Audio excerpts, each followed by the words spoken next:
Hi everyone, welcome. We're just going to give it another minute or so just to let people to log on. Where is everyone logging in from? Got California, Oregon, DC,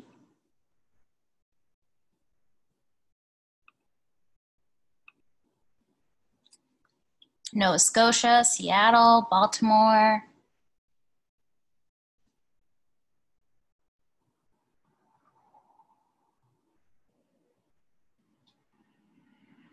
Lots of people from Seattle area.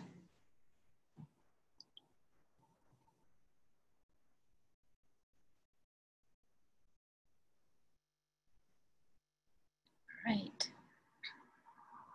Alabama, Minneapolis, amazing.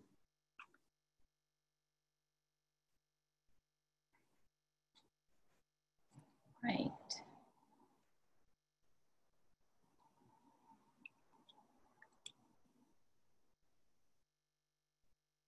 Okay, I think we are going to get started. Hi everyone, welcome. My name is Paulina. I am Booklarder's staff, and I'd like to thank you all for joining in today, wherever you are logging in from, for today's author talk with Hetty McKinnon. For those of you who are unfamiliar with Booklarder, we are a cookbook store here in Seattle, and we typically have these author talks in person in the store. Of course, over the past few months, we've had to transition all of that online. And one silver lining is that it's allowed us to, I guess, virtually host authors, interviewers, and attendees like you from all over the country and if not world. So that's really kind of the magic of technology these days. So we feel really lucky. And today, like I said, we're hosting Hetty, and we are celebrating her new book, Community. Not new, it was published in 2014, but new to the US.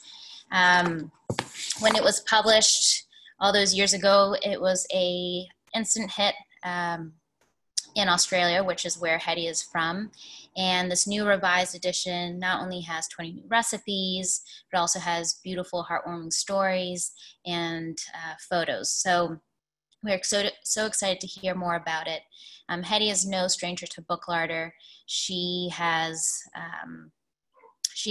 been at Booklarder a few times promoting her other books, Neighborhood and Family.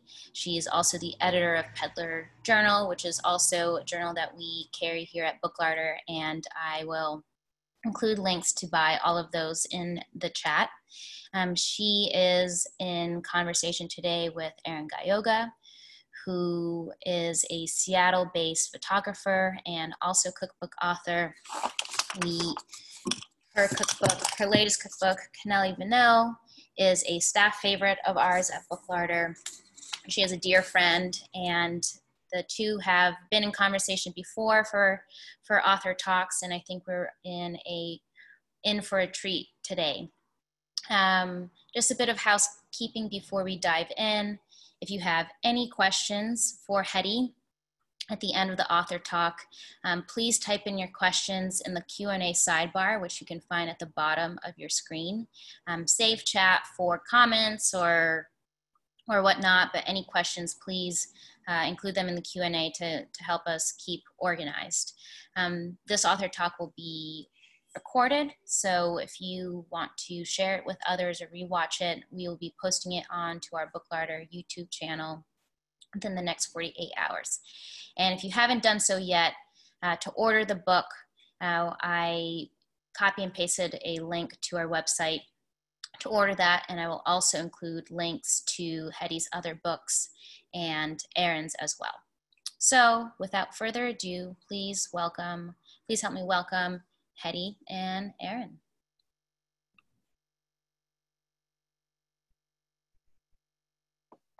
Hi. Hi, everybody. It's so weird. I've never done this before. This is so weird. Hi, everyone. Thanks for joining me. I'm in my daughter's room. I'd just like to let you all know. So there's a few posters on the wall, friends and some of her things. So I love that. Aran. I'm in my studio, which is all white. It's lovely. Yeah. Well, thanks everybody for joining us, and congratulations, Hetty. Thank you. On so many things, because I have to say it's rather strange to be talking about community tonight, but kind of when Book Ladder asked me, I was like, oh, why not? I haven't talked about this for a little while, and can always talk about this. So yeah, thank you for doing this too. Yeah, of course. I don't have the very, very self-published original copy. This is the one that was published by Plum in 2014, right? Yes. Self-published. Yes, I actually have it here. There's only, this is the original. And as you can see, when you self-publish, you can put nothing on the back and you can get away with it. But this was the original one. It's full of typos, but it's much beloved because there's only 1,000 of them in the world. And sometimes people still bring them to book signings when I'm in Australia, of course, and it's so cool to see. But it's literally inside, it's the exact same layout. So, and the content is all exactly the same as the one that you've got. But then, you know how much I love to say this. So how many copies of this one? Over 100,000. Yeah, it's probably about 100,000. That's insane. You know, it's you know, yeah, it's kind of amazing because, you know, like this is the first time it's been available outside of Australia. So for a long time, it was Australia's little secret, which I love little secrets. But I know it was really frustrating for people in other parts of the world who wanted the book, and there was a black market. I would always see them on like strange websites being sold for like $50 or something, you know, something really exorbitant.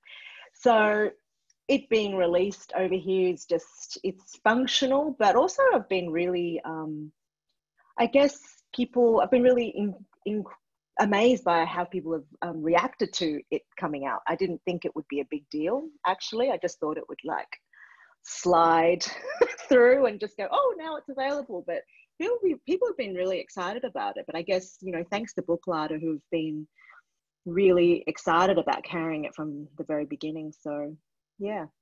Yeah, and it just really feels so of the times. I wanted to read the first sentence, well, the first paragraph of the book, of this version, which I'm assuming is also in the original version.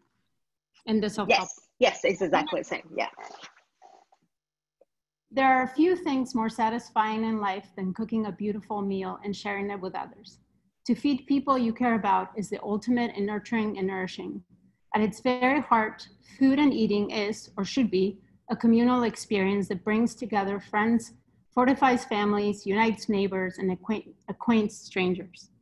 It's giving me goosebumps. I wish I could touch you. So tell us, how does it feel to be publishing this book in the United States in the current climate where you can't touch neighbors, you can't touch friends? And have you been cooking for neighbors? Have you been cooking for friends? Look, I don't know, like during this time, it's actually been, I have done some cooking for neighbors. I moved recently, so now I'm in a different neighborhood. I moved halfway through COVID. So it's been a really strange time in just not being able to share food with others. You know, like I think everybody experiences that, and everybody's gone through like the ebbs and flows of what it meant to be in lockdown. You know, like I think I actually had COVID like early on, which I was confirmed recently that I did have it, and I felt like really sad in the beginning, and then I got into this frenzy of cooking and sharing videos on, you know, how that phase, making sourdough. But I have actually been making sourdough for many years.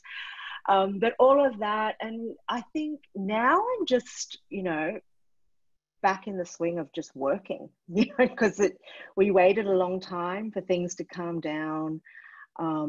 but it's strange to see how cooking has taken off during COVID. You know, I think in Australia, people have always cooked, but I've really noticed this kind of home cooking as like the big trend of COVID. So that's been really interesting to witness over here. And I never thought that this book would be, I didn't plan for it to be released like now during lockdown, but also it just feels incredibly current. Mm-hmm. The recipes feel very current, but also just the stories behind just that, you know, it's almost that novelty now, like of sharing food. We don't know when we're going to be able to do it again. I suppose you can have picnics. A lot of people have been picnicking. So this type of food is great for that. But yeah, it's certainly an interesting time to be bringing out a book that's about sharing food. But, you know, the thing about these recipes is they make a lot. So, you know, it is the perfect time to make them and package them up and give them to your neighbors. And you started, and I wanted to kind of, I mean, I know your story, but mm-hmm. maybe, and it's funny, when I was reading it, I was reading the book again and I kept seeing Arthur Street Kitchen. Yeah. I kind of forgot that you were Arthur Street Kitchen. You've always been Hetty, but yeah, your Instagram handle and all, you know, your books were associated with your business. Yeah. And so, and it's funny, you started delivering salads, making them and delivering them to people on your bicycle.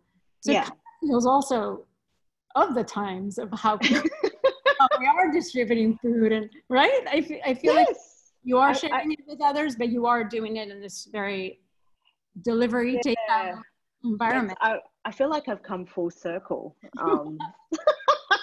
Like when aspects of it. Well, because everybody now is like cooking. I've got a lot of like neighborhood businesses, like food businesses, like kind of rogue businesses operating out of home.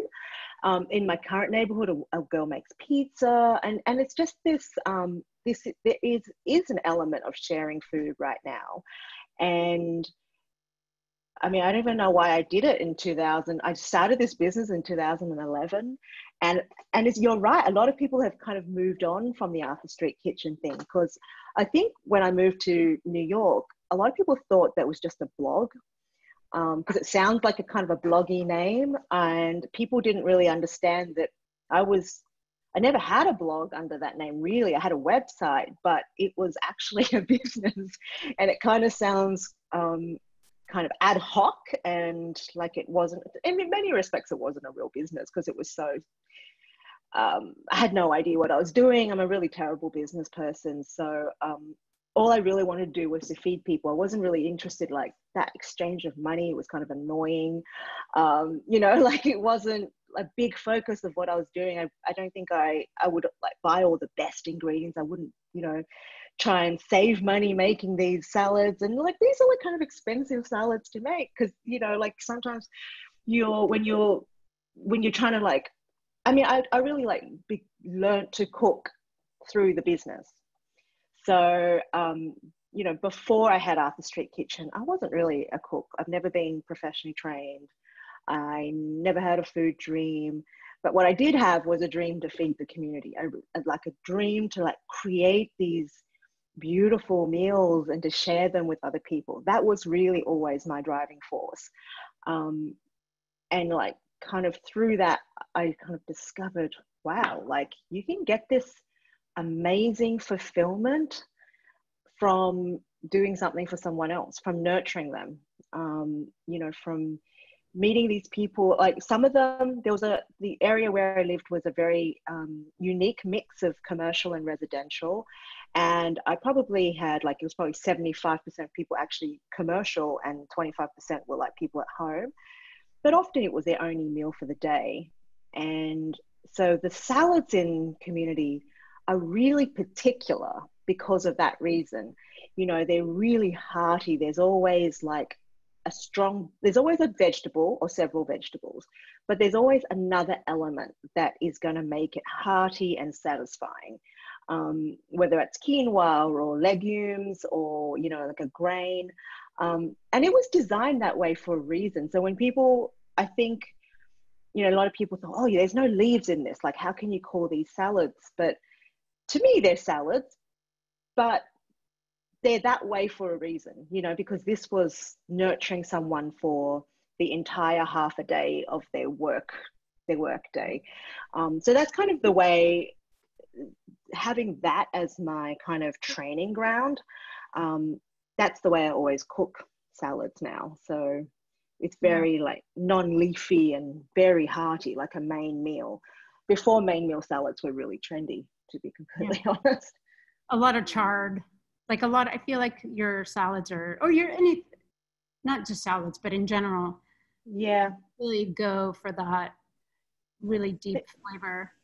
Yeah, they're deep flavors and they're heavy. They're kind of heavy meals, you know. That comes from your, I wanted to kind of touch upon your Chinese heritage, because then you have a new book coming out, and so we'll talk about that later, but do you think that that comes from that? Is that how you? Oh, definitely.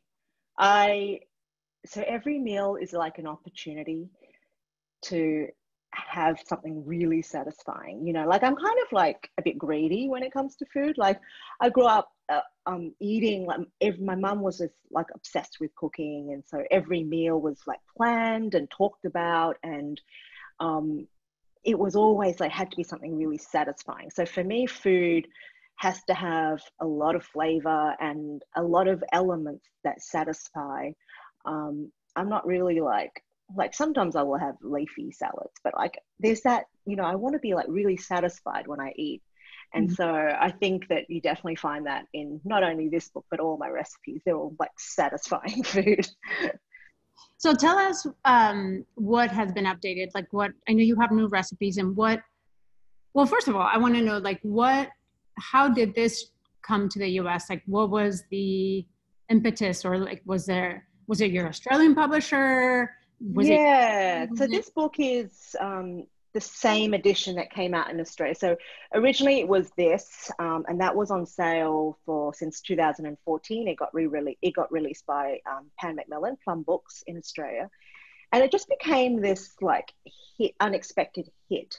I mean, I don't think either I or my publisher, Mary Small, would have thought that it would have done what it did, because it kind of transcended books that were like manned by celebrities.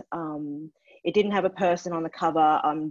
At that time, I was a no-name in Australia. My business was for one tiny little neighborhood in Sydney, and most people in Sydney didn't even know who I was.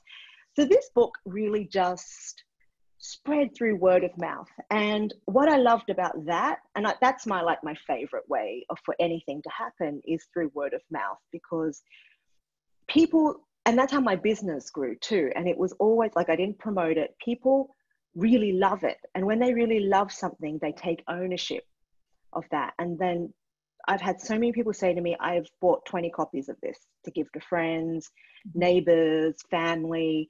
And I think a lot of it was the element that it wasn't like a big name celebrity book. Like people just, I feel like everyone that's cooked from it feels like they have a piece of this book. You know, like they have a piece of ownership. I have people who bring like their copies like to signings with names written down of who they've served it to on what date and who else was there. And there's just like so much love for this book that I say this often. I feel like it's almost outside of me now. It's like it's become the people's book. You know, it's like people own this book now. So it was like kind of this kind of sleeper hit in Australia for a long time. And then when I first arrived in the US, I already had like a deal to do Neighborhood, which was the book that I wrote when I first moved here, which was kind of about more like international. It was a follow-up to Community, but in the US, it was always promoted as kind of my first salad book.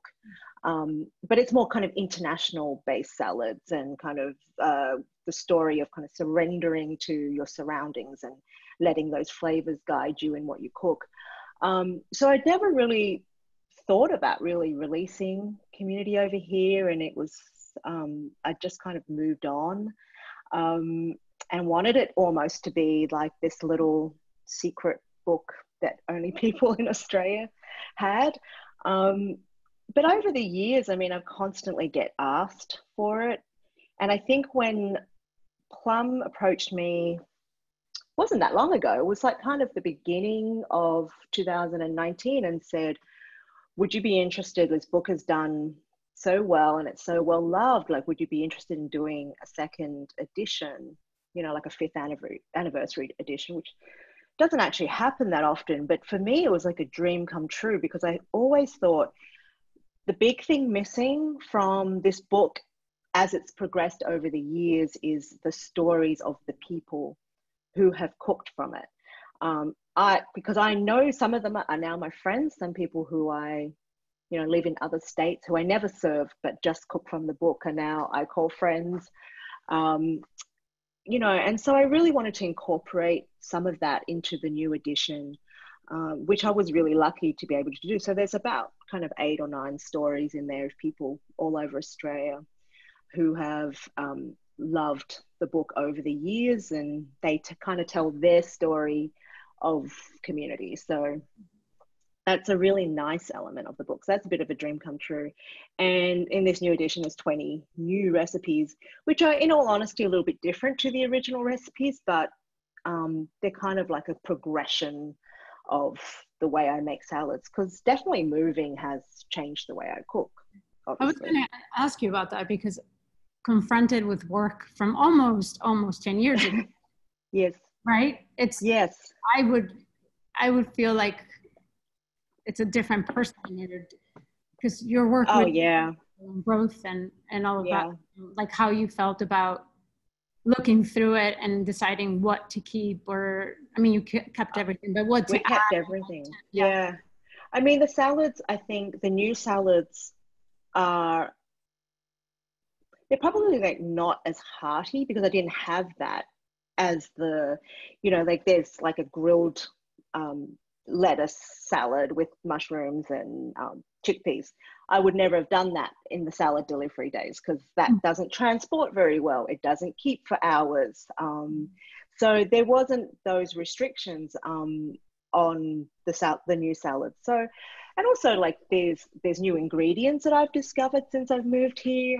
There's like a Middle Eastern, like Moroccan couscous salad with carrots, and that's like a salad that it's kind of a riff on a salad that I love from my friends at New York Shook, who make Middle Eastern food for me. So there's all sorts of influences that I've kind of come across since I've moved, and that's kind of amazing to be able to do, to kind of update a book that from, you know, a long time ago. And it's funny because people always say when they look at the new edition, they go, oh, it kind of all makes sense. Like it's all the chapters are still there, and we just kind of slotted in the new recipes in their respective chapters, because it's based on vegetable groups. So yeah, it was kind of nice.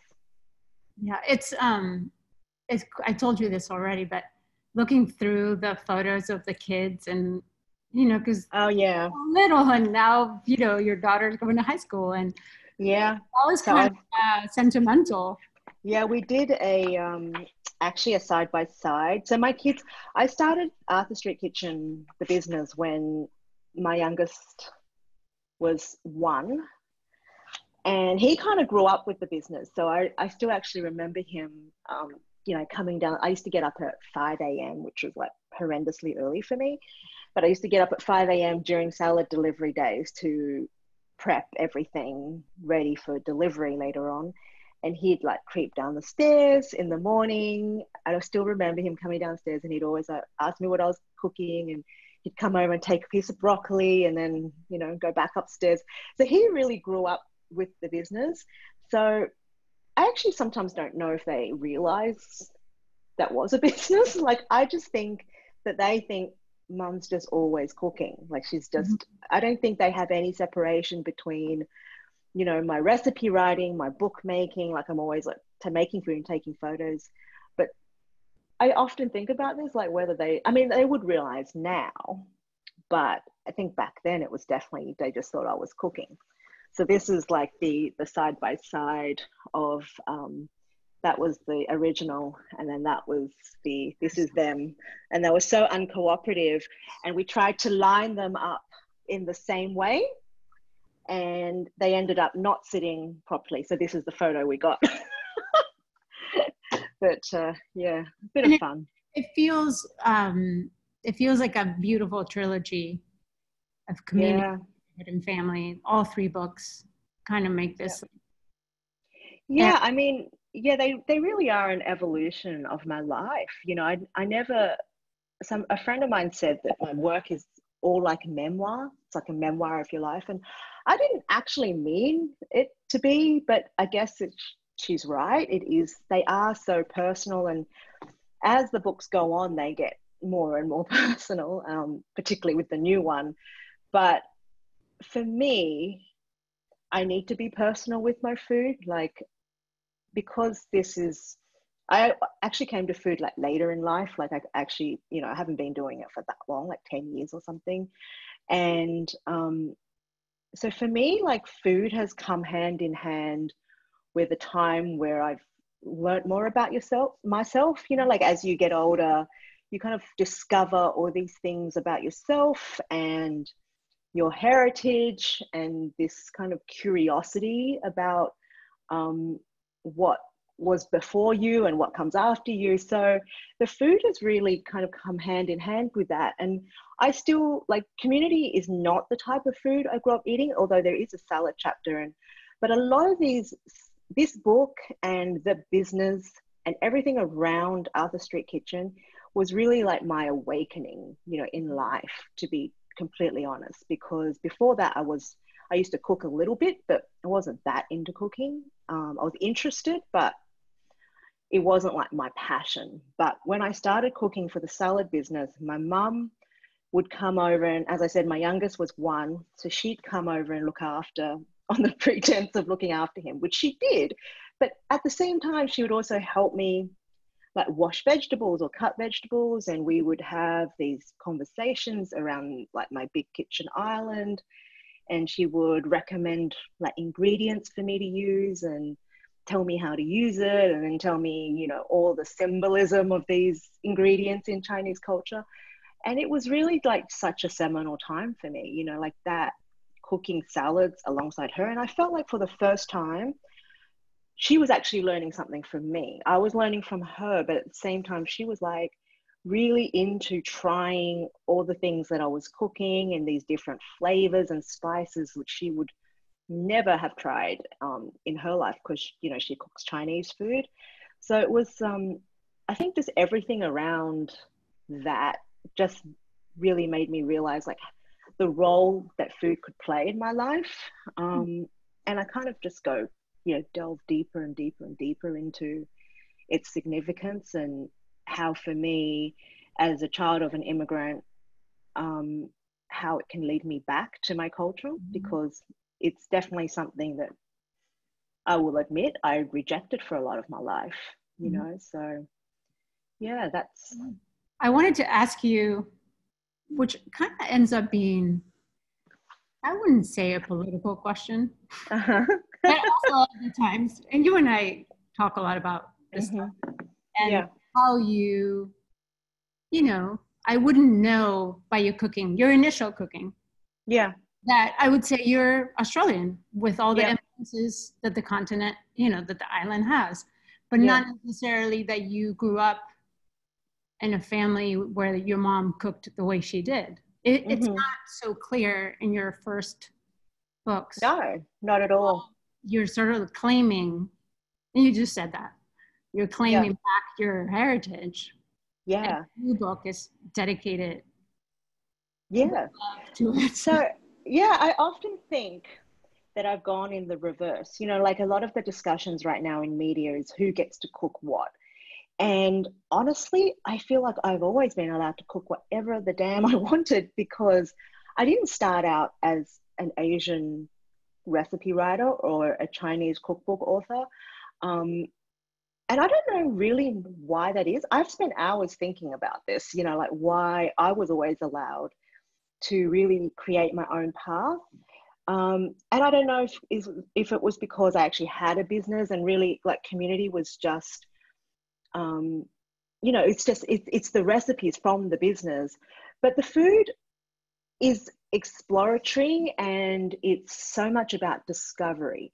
So as I said, you know, like I was feeding these salads to my mother who was tasting some of these flavors for the first time. But in many respects, I was too. You know, like this was an incredible opportunity. And I just thank the people of Surrey Hills so much for going along with, you know, these experiments of flavor and matching things together.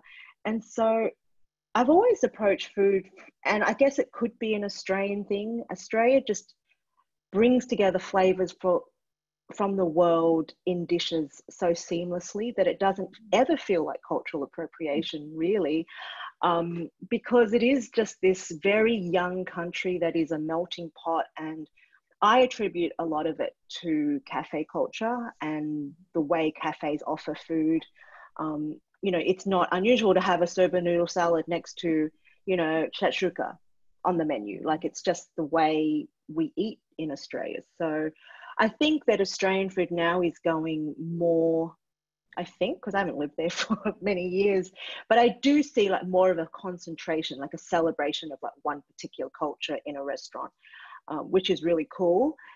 And I guess that's kind of the way I've been going too, because I started writing, I wrote 3 books that were not, in every book there is an Asian chapter though, which is maybe something I didn't do consciously, but I always wanted a way of showing, I guess when I was less confident in cooking Asian food, at least on a grand scale, I still wanted a way of celebrating the ingredients I grew up with, like things like black fungus, which was obviously not prepared the way I prepare them in my books, but you know, it's an ingredient I've always loved. You know, things like seaweed and mung bean vermicelli and all these very traditional ingredients that I grew up with. You know, I was able to show them in a way that is respectful to what I grew up eating, but in a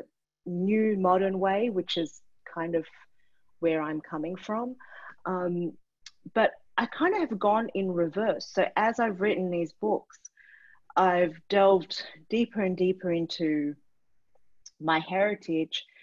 And I guess I attribute a lot of this to living away from home. And it's probably something you can relate to also. Living away from home is really a great source of inspiration to me in terms of finding out and discovering, you know, bits of my history and my heritage that I would probably never have bothered to find out. When I'm in Australia, I'm a very different person. I'm not as driven. I drink way more coffee because I sit in cafes all day. And I just basically nag my mum to cook food for me. So, you know, I really didn't have an arsenal of Chinese dishes before I moved to America. You know, a lot of this I have learned to cook away from my mum, or I call her and she gives me recipes, and some of them she's like, some of the recipes in the new book and the new book that's out next year in the US, she kind of like coached me on FaceTime and things like that. So, you know, like I really think, you know, the Asian flavors comes more from just being away from home and feeling nostalgic or homesick. And it's like any kind of assimilation food, you know, like, because I am working on the new edition of Butler, which is all about immigration actually. So we talk a lot about kind of assimilation food and how food evolves and changes over time and space, and depending on, you know, how people travel throughout the world. Not travel as in vacation, but travel as in like relocating. And I guess that happens with everyone, and particularly with me, like having grown up in a very traditional Chinese household, like spoke Cantonese at home, only ate Cantonese food. every mealtime, apart from lunch at school, and would take a kind of a soggy sandwich to school, and it had too much Vegemite or something. And yeah, having grown up in that, but living in like these two worlds, going to school, being, you know, growing up in a Western world. And so all these influences are in the way I cook now. So it's interesting to listen to people talk about cultural appropriation, because I think it's so layered. You know, there's so many layers, and there's no right or wrong. And I think in the grandest, you know, in a perfect world, we would all be able to cook whatever. I don't think cooking, being Chinese and cooking an Italian dish is cultural appropriation. I don't think an Italian person cooking an Asian dish or Chinese dish is cultural appropriation. But what it actually comes down to is honoring where those recipes come from the people it came from where those ingredients come from. And as long as you do that, isn't that the perfect world that we can discover? Because, you know, people could look in my book and in Community and go, whoa, this chick cooks a lot of Middle Eastern food. But for me, that's part of my story of learning to cook and learning about flavor, and learning about flavor that was outside of what I knew growing up, and also learning a lot about the world. I mean, I've actually traveled a lot. I used to live in the UK and traveled a lot through Europe then. And obviously, when I started cooking, I suddenly would remember things that I ate, like in Italy or in Turkey or places that I visited. And back then, I really didn't understand what those flavors were, but being able to now understand spices and flavors and how to put things together, and kind of reliving some of those earlier times when I was traveling a lot around the world. So yeah, food just obviously, it just means so much to me in terms of.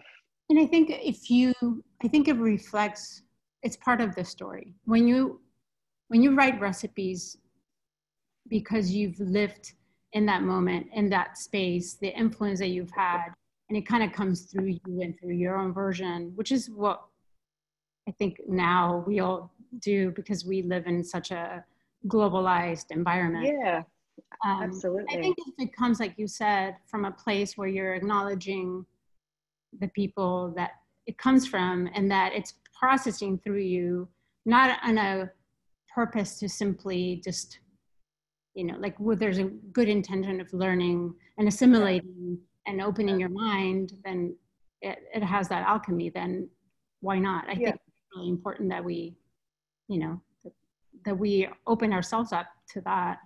Yeah, and I think the discussion about authenticity is always an interesting thing, because lately I've started to think I don't cook anything authentically. Like, there is nothing I cook authentically, because, you know, I'm this person that grew up in one culture but in a different world to the culture where I'm from, and then has ended up traveling all these places and living in different cities. And, you know, I'm quite culturally confused, and I think it kind of comes out in my cooking.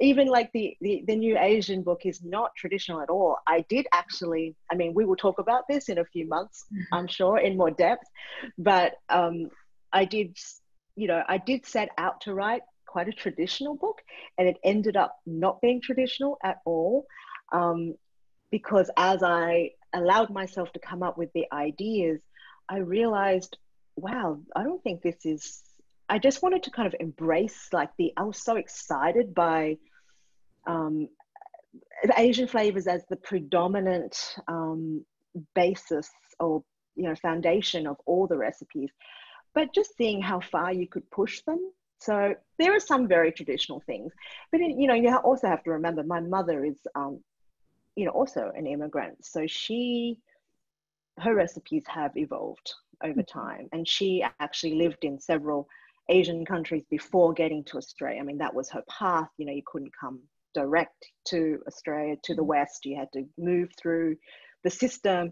And so her cooking is, you know, very traditional Cantonese mixed with Hong Kong kind of flavors.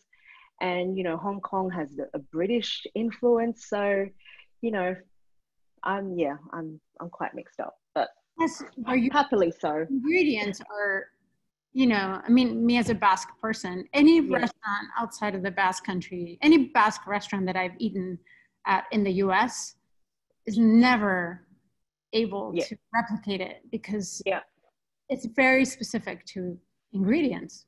Yes. The peppers have to be these peppers and not the padron peppers that are grown here.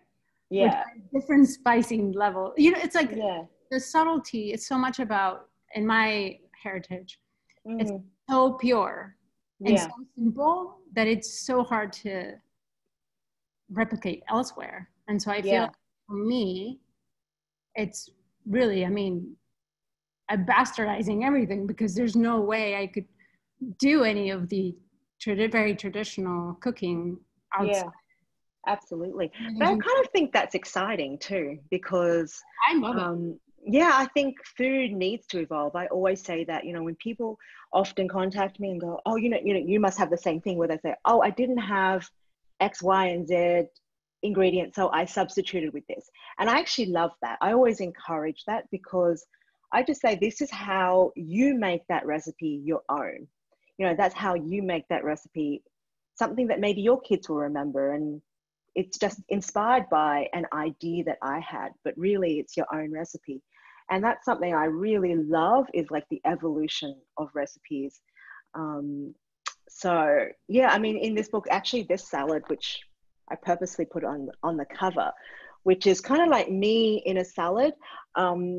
It's like ginger and scallion sauce, which is something that my mum made all the time when I was young, and we have it with the white chicken, you know, the Hainan chicken.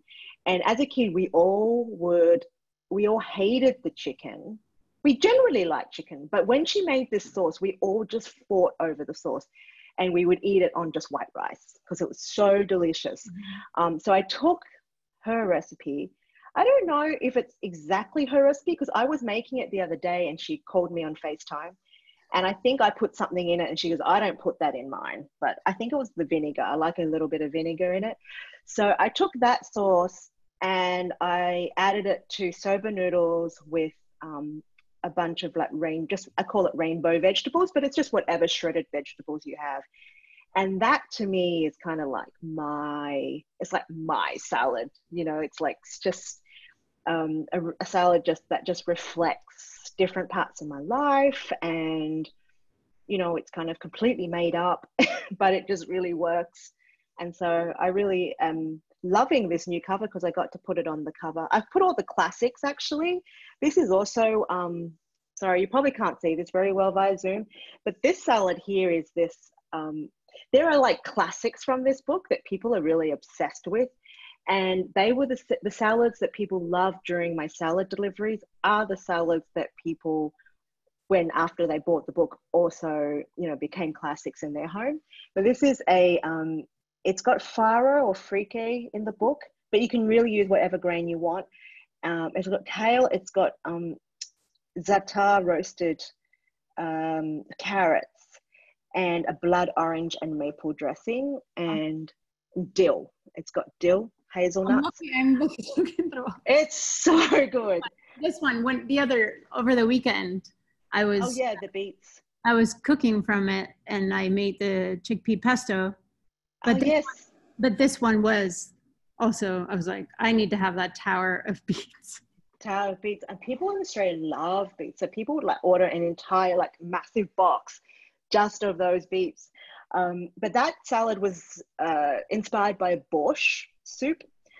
So what I would often do in the salads is I look a lot to inspiration of just meals that I've eaten that I like. So I take those flavors and kind of deconstruct it all and make it into a salad. But in family, you know, I did the opposite. I made soups inspired by salads, you know, in that chapter called Soupy Salad. So it's basically like, this is the salad, but I made it into a soup, which is actually something I actually used to do during my salad delivery days, because I had so many leftovers, and because I also was really bad at like estimating how much I needed to make. So I'd often have leftovers, and what I would do is just blitz them all up into a soup, and it kind of works. The cooked food that was left over, or just Yeah. scraps? No, like in the actual salad. Like a spread, like a hummus of. Yeah, like sometimes I would have the sweet potato. I did it like there was a salad in neighborhood, the sweet potato with the mustard croutons, and I think it's got I call it rocket, but arugula. And that salad, I actually just blitzed it up into a soup. And you can do that with certain leftover salads. Not all of them. You wouldn't do it with soba noodles, but anything that's kind of hearty. This one too. All your noodles. Yeah. Yeah, you love the noodles. You always react to my noodles. Yes, I do. And then also in this new edition, I was able to include the very first salad I ever made during salad delivery, which was this one.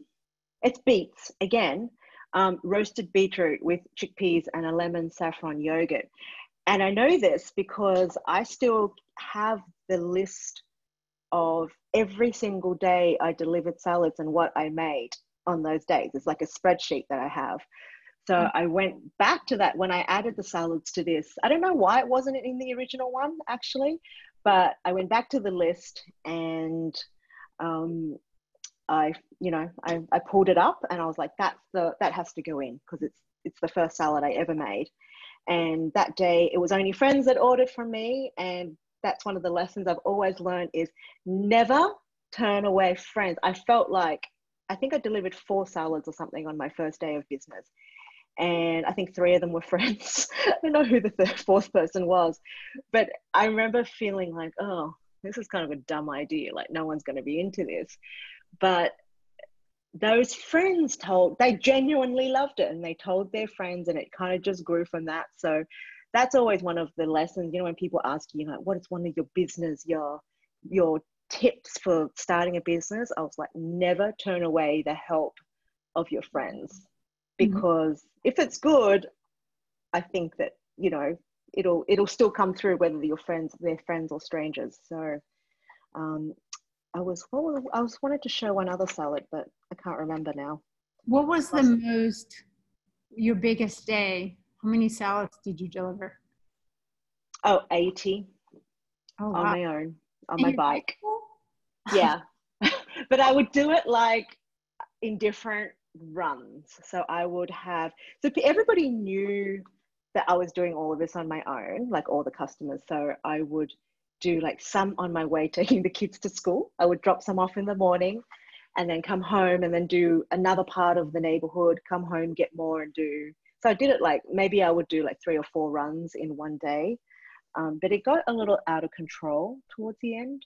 And when we got this offer to move to the US through my husband's work, and actually community had only been out for a few months, like when I actually packed up our house and moved. And my husband had initially thought you'd never want to move, like if your books just come out. But I was in this stage of like really struggling to deal with the size of the business and how I was getting a lot of pressure to grow it. And I never wanted to grow the business. I was never interested in having it sounds silly, but a lucrative business. Like I wasn't interested in like having a business. I just actually wanted to cook for people. And I just wished all the attention would go away so I could just cook and just cook for the people that are like kind of featured in the book. They're my friends. And so when the opportunity came to move, I kind of thought, well, I could start anew in a different city and change the way Americans eat vegetables, which I don't think I've succeeded in at all, but I'm still trying. You have? Hopefully. It's like strangely, like I feel like since Nate Family came out, I think it's changed a lot. I think people like kind of understand my food more. I think the first, like when Neighborhood came out and it was a book of salads, people were like, this is not, even my publishers were like, this is not salads. Like, can you really describe these as salads? And I was like, what's a salad? A salad is to me like this meal that comes together with lots of different elements and it's served at room temperature. Like to me, anything like that can be a salad. But I think also the world has changed a lot. Maybe people eat more vegetables in the last few years, you know, and people understand the impact on the environment and health reasons. So, yeah, I think, you know, I'm getting there. You're writing for the New York Times. I would say that's pretty, I would say you have an influence. Yes. Yeah, it's been yeah, great to be able to contribute recipes that actually mean a lot to me for the New York Times. Like, those recipes are not just random recipes. They're all they're things that I've learned to cook in the world, some like very traditional dishes from my childhood. So it's and like, a lot of people go, oh, but you know, there was a cream corn recipe, the first one that was featured on the New York Times, and people said, that's not how you cook it. It's served with fish. And you know, that's one of the things that I do in my work, is I take traditional things that I grew up eating and I turn them into a vegetarian dish, because I've been vegetarian a very long time. So this is the way I can still enjoy the flavors of my childhood, but in a way that's just vegetarian without all the meat. And also, maybe they need to give it a shot before they try it, before they criticize it. Maybe the tofu is better than the fried fish. Right. Oh, well, there's some questions. Should we open it up to questions? Yeah, sure. We could talk all night, Aran. Yes. I love the Butler, and I am so excited to get community. Is there any chance of a future reprint or online version of the earlier Butler editions? Oh my God, everybody's favorite question. You like yeah, so look, I know that I'm really weird with limited edition things. I love limited edition things because I love this element of immediacy and the passion that people have. And obviously it's not about sales, because I could print more, but I do recognize that, you know, Peddler was this little sleeper hit that people discovered through their friends or maybe through Instagram, and then the issues sell out very quickly. So I will never make them online, like people have asked me a lot, but what we do at Peddler is print. We are a print company, and audio, because we do the podcast, but I don't like the idea of putting things online, because I think I love the feel of paper and the kind of old world, the old world feel of paper. And the fact that it becomes like an heirloom, you know, you keep it in the house. So I think at one point I am working on and I call it like an anthology, which is going to be like a best of all the issues, probably from 1 till 5, no, 6, 5, which is the dumpling issue was the last one, which also sold out really quickly, like in 3 weeks or something.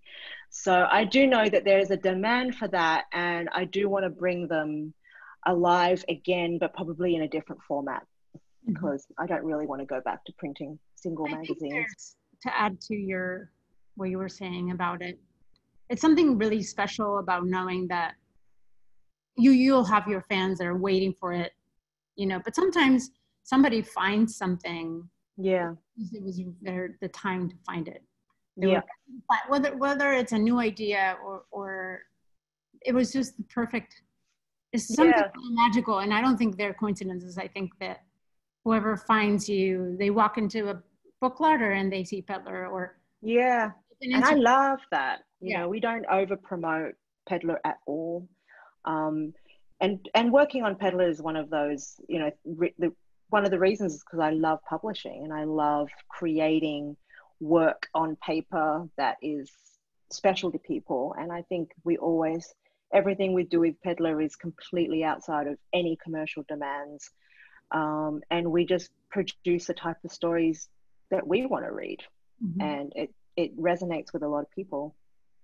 Yeah, I think when you write what you want to read, instead of worrying about the masses, it usually has a response, because the ones you touch, you really touch. And I think with your books, and I I hope that's my aspiration with my books too, is that whoever has it, that they, when they move from another house, another country, whatever they do, go with them.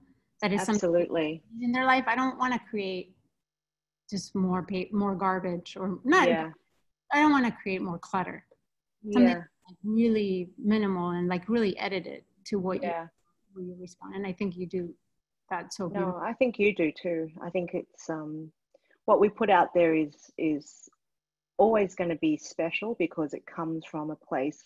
You know, it's interesting. Like in my I call it commercial print publishing life. I work with my publishers in Australia. I originate all my books with them still because they give me 100% creative freedom and they really put trust in me. So when they don't ask for very much when I pitch an idea to them, it's usually a theme and they just go for it. And the next thing they get from me is a fully written manuscript. There's not much in between with my Australian publishers, and that's just the way I like to work. And it really allows me to tell my story in a way that is unfettered, and it's not edited very much at all. Like all those ideas are very raw. And for me personally, that's how I work best, is when I don't have people, you know, hanging over, asking a lot of questions about what you're doing and maybe you should add this, because my mind is freer when it's able to just be and kind of unpack in its own way. So I've always been very, very lucky that I'm able to do books this way with a mainstream publisher. So, and also because ultimately a book that's meaningful is the one that it's a reflection. It's sort of like a transcendence of the author, of the person, through other people that have touched you, your family, other people in your life, but it comes through your spirit. Not to get too control, but like I think that it is there's a transcendence in your work. Yeah, thank you. Thank you. And yours too. Well, thank you. Are there other questions? I'm just looking at the time. Where are the questions? Yes, are they in the Q&A? Yes. Are readers able to tell which salads are new to the book and which are originals from your first book? You can probably tell from the photos, but they're not that. There's 20, I think there's over 20 new recipes. There's like 22 new recipes or something. But you might be able to tell from the head notes, but we don't actually point out which are the new ones. Obviously, people who have the original will know, but yeah, there's no real way of telling if it's your first time with the book. No, they're going to be looking for the original. I know. Maybe you should do a competition. Which one does all the original? I mean, the whole roasted cauliflower is an original because is a new one because I wouldn't have been able to deliver a whole cauliflower. Maybe that's the indicator. Thinking about What types of food did your mother cook for you when you were growing up? Oh my God. So every night was a very traditional a Cantonese banquet. And it was like you had your bowl of rice and then she would make like 5 or 6 things in the middle. Like, can you imagine? I can't think of one thing to make. So it would always be like some sort of greens. And then we always started with tong, which was like soup, like annoying medicinal soup that she made every single night, according to whatever ailments we were having as a family. Like if someone was sick or if we were all well, it would be like a medicinal broth for general wellness. That my mum was really into all that. So we'd always start with that. And then there would be rice with all these some stir fries, lots of vegetables, some meat dishes too. And then that's kind of what we ate every single night. And then when I was a bit older, my mum discovered making like things from other cultures. So I remember like she would make like a steak. This was like, obviously I grew up eating every type of meat, but she would make like a steak with potatoes, really well done, because Chinese eat very, very well done meat. Like rare meat is just not a thing. She'd make a T-bone steak with potatoes and peas, and I would always look forward to that because sounds funny coming now that I'm vegetarian, but it was like the only time we ate something that wasn't like a Chinese banquet. And then I remember she used to make like spaghetti bolognese, but from a jar. And I was like, and that was like this, wow, taste explosion, you know, like pasta with, which is not that different to noodles, but it is different. But we didn't start eating things like that till we were very, like, you know, kind of mid to later teens. So, but yeah, mainly Chinese food and, you know, big breakfasts. So in the new book, To Asia with Love, there's a whole breakfast chapter with kind of really hearty Asian breakfasts, because we grew up eating like rice for breakfast and noodles and all sorts of things like that, not cereal. Because I'm a big breakfast, savory breakfast soup, like bone broth with noodles, the whole thing. Yeah, the whole thing. Yeah. Start the day with a bang. Yeah, totally. How was the creation of Peddler encouraged you? How has the creation of Peddler encouraged you to write your next book? Did starting Peddler help you to reclaim your food heritage? Yeah, great question. And absolutely, Peddler is absolutely the root of the new book, the Asian book, because I see it as kind of like a culmination of, you know, Peddler's we're working on the 6th issue, but it's 5 issues old. And there's been a lot of self-discovery in writing those first 5 issues. So I don't think without Peddler, I would have had the courage to write this book, actually. The style of storytelling in To Asia with Love is very reminiscent of Peddler. And, you know, props to Pan Macmillan for letting me do it, you know, to letting me go so personal with these stories. And yeah, I think that's actually a really great question, because I don't think that unless you know what Peddler is, you wouldn't really associate it with the Asian to Asia with Love. But it definitely has informed all of it. You know, it is all that storytelling, but written, like, I do write it in a different way, in that I try to make it, you know, Peddler is this thing that only needs to appeal to me. And if it appeals to me and Shirley, my partner, who works on the design, then it goes in. But obviously, To Asia with Love, there's a responsibility when you work with a publisher to give them a book that's going to appeal to lots of people. But without the Peddler experience, I wouldn't have felt like I could even write this book, to be honest. Like, I don't think I would have had the courage and the confidence in the type of food that I grew up eating to really even go there, to write an entire book that's all like predominantly Chinese, but with other Asian influences in there too.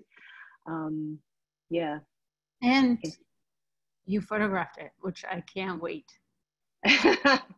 Yes, a little element which I haven't spoken a lot of, but let's not give it all. Yeah, let's not give it all away. If you've looked on my Instagram, you know what the difference is with this. It's with the new book. It's April 2021, right? Yes, I actually have it here. This is like my only copy. This is the Australian copy, so I don't know how it will change for the US. In about 3 weeks. Oh, wow. Yeah, so I was meant to be in Australia this month, and I'm very sad about not getting there, but you can't show us more. We have to wait a year, 6 months. You have to wait 6 months. I'm sorry, but it's worth the wait, trust me. Any other questions? Are we out of time? No questions. And somebody asked, are there ingredients in community recipes you had to change for the US? And the answer is no, because this copy is the original Australian edition that is released in the US. So, you know, there's nothing that in there that is that unusual that needs to be translated. And, you know, if you read rocket, that means arugula, but, you know, I have to translate things for myself all the time. So I'm constantly Googling things, but, you know, changing ounces to grams and the other way around. But yeah, no, there's nothing that I didn't change anything actually. So I love that about you, that you're so unfussy and, you know, like things, canned beans, and like you're not necessarily you're really always looking to simplify. Yeah, because when I write recipes, I can honestly say this, I am writing it in the shoes of the home cook. So when I'm writing something and if it's feeling like it's too fussy, even for me, I'm like, I've got to start again. I've got to scrap this, because why would a home cook want to do it if I don't even want to do it? Because that's basically what I am. So basically I write recipes in the shoes of the person who's going to be using it. So that's why, you know, ingredients do have to be very accessible and really in community. When this was written in 2013 or 2012, when I was actually writing it, there's ingredients, some of them would say, some people would say, oh, it's really hard to find farro, or it's really hard to find quinoa. But now, like, these ingredients are everywhere. So the book hasn't really dated at all. It's actually more current than perhaps it was when it was first released. You're ahead of your time. Ahead of our time. There's accidentally. What gave you, Danielle, what gave you the idea to start your delivery business? Well, so that was really purely because I wanted something that I could do from home. Because I had 3 young children at the time, I was kind of obsessed with the place that I lived. Like, it was this beautiful inner city neighborhood in Sydney. Like, we rode our bikes and walked everywhere. And I just loved it. We never left the neighborhood. And so I just wanted something that would keep me at home. You know, I could still be like at home with my kids. I could still be raising my kids, and I could do something that's for the community, like a way of giving back. You know, I kind of love that idea of doing something for other people. And so that's why I started it. And yeah, and I mean, I've talked about this a lot, but there was, you know, I kind of fell into food through that business. And yeah, I always say thank you to everyone in Surrey Hills for putting up with me and my salads, because, you know, I really didn't know what I was doing, but people just love the food. You know, like, there's this, in modern times, it's very hard to have, you know, all that connection with food, like to have the person who thought of the meal, who then shopped for the ingredients, who then prepared the meal, who then brought it to your door. You know, that's quite a rare thing. And I think that is what the magic of the business was. I mean, the food is delicious, but it really was the people aspect is what made it different, and is what, luckily, I think translates in the book. I think it's the personal stories. Mm-hmm. I have to say, every time I speak to you about publishing, it's just, you're so inspiring in so many ways, because you're unfussy and all those things, and just kind of very true, but very like focused, and not compromising, and not in an inflexible way, but in a very much knowing that you want to share yourself with other people, and the only way to do that is to give, you know, you have to, maybe you give up an advance or money, or all these things, but that ultimately what you want to do, and you need the space and the time to do it. Give yourself. Thank you. I mean, I don't really know how I got here, to be honest. Like, I don't particularly think I'm a really like open person, but food allows me to be open. Mm-hmm. You know, it's through the food and writing about food and being able to have this privileged life of cooking for a living. It's incredibly privileged to do something that I really, really love, and to share that with other people. And I can't thank, I mean, in every single book, I thank the home cooks, you know, the people that buy these books, but not only the people that buy the books, the people who actually take the time to cook a recipe. I think cooking any recipe is such an investment in time, in money, because you have to buy ingredients. And that is what inspires me to put out, you know, a bloody great recipe every single time, because if it doesn't tick that box of being great, I don't want to share it, because I don't want people to have to cook something that's not great. So, but yeah, I mean, I don't know, I could talk about this forever. I don't really know like why or how I got here, or how, you know, anyone gets here really. And people always ask me, you know, what's the next book? And I never actually know. It just sometimes it just like comes in like this, you know, in an emoji kind of lightning strike. You know, one day I just end up going, that's the next book.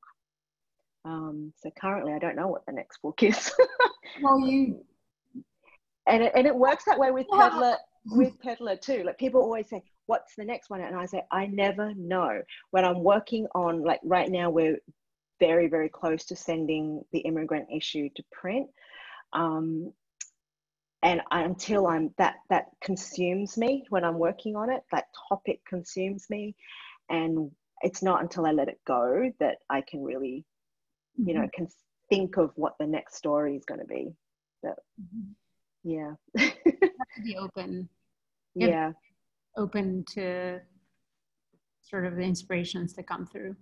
Yeah. Hard to do when you're outputting. So yeah. Makes sense. Now I think we say, Booklighter said we wrap up now.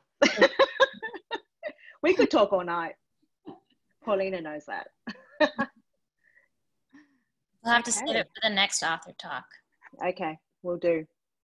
Ladies, thank you so much for the wonderful conversation, inspiration. I really want to go home and eat a salad now. Thank you for all who tuned in. Again, you can buy signed copies through Booklarter. You could also pre-order Hetty's new book as well through the website. And we are recording this author talk, so you can check back on our YouTube channel in the next few days and you'll find it. But again, everyone, thank you so much. Thank you, Aran. Thank you, Hetty. Thank you. Thanks for having me. Bye, everyone. Bye.